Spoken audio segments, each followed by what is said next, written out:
The United Negro College Fund has received a $100 million grant to help increase endowments for historically black colleges and universities.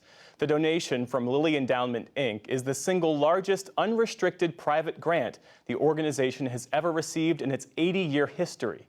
And its sole purpose is to increase funding for each of its 37 member institutions. We're joined now by Michael Lomax, President and CEO of UNCF. Dr. Lomax, thank you so much for being here. Jeff, it's great to be here. You have called this $100 million grant a game changer for HBCUs because until now, historically black colleges and universities haven't had shared endowments. How do you intend to leverage this funding? First of all, there is a big issue here. HBCUs' endowments are significantly lower than their non-HBCU peers. If you add up the endowments of all 102 HBCUs, you get to about $4 billion. Harvard's got a $50 billion endowment. So we've really got to close that gap. We've got to close the wealth gap for these institutions. And, a handful of the institutions keep getting all the money because they're the well-known brands. Morehouse, where you and I went to college, and Howard and Spelman. But there are 90 some odd others that really need support.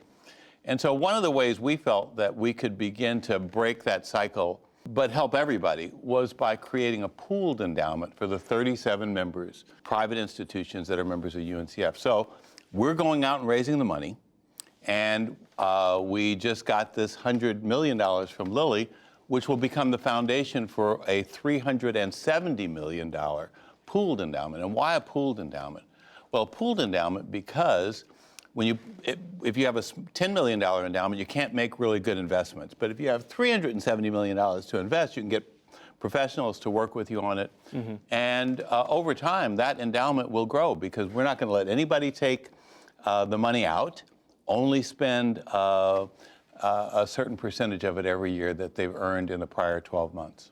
And HBCUs, it's fair to say, punch above their weight. They represent 3% of all institutions of higher education, yet produce nearly 20% of black college graduates, 40% of black engineers, 50% of black lawyers, 50% of black doctors, 80% of black judges. These are real beacons of opportunity. Yeah. What do you see as the added value of HBCUs these days, especially in light of the Supreme Court striking down the use of affirmative action in college admissions and the conservative backlash to teaching about race in schools? Well, look, these institutions have been doing the hard work for over a century and a half. Long overdue that they should get the recognition that they're getting today.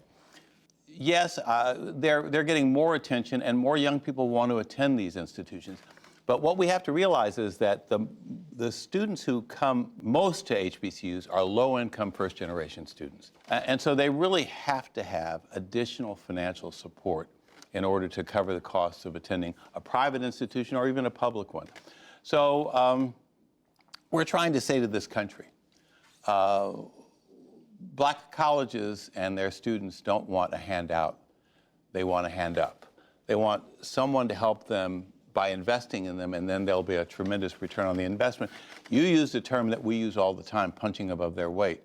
They have been doing that, and they've been doing more with less. It's about time they got to do more with more.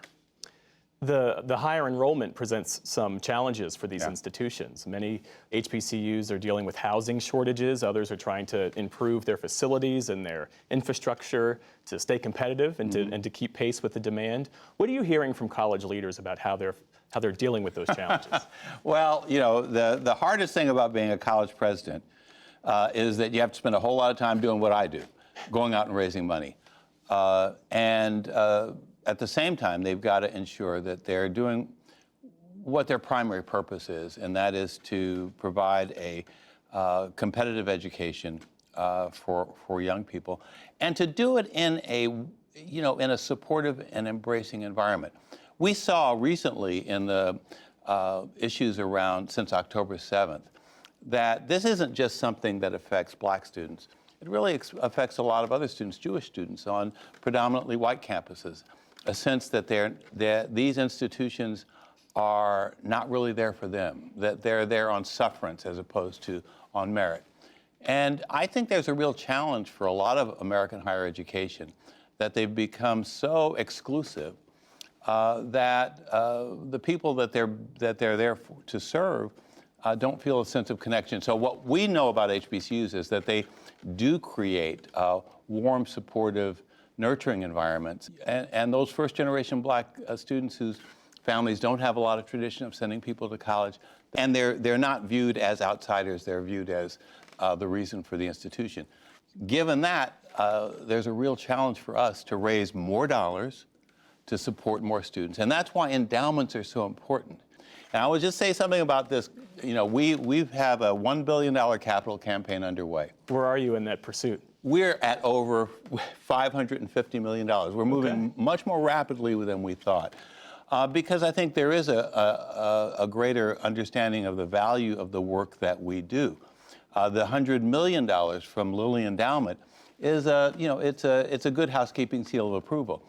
I just need to raise another $450 million, and I'll meet my floor. But it is just that. It's a floor. It's not a ceiling. Well, I wish you all the best in that endeavor. Dr. Michael Lomax, thanks so much for being here. Thank you very much, Jeff Bennett. Great to be with you.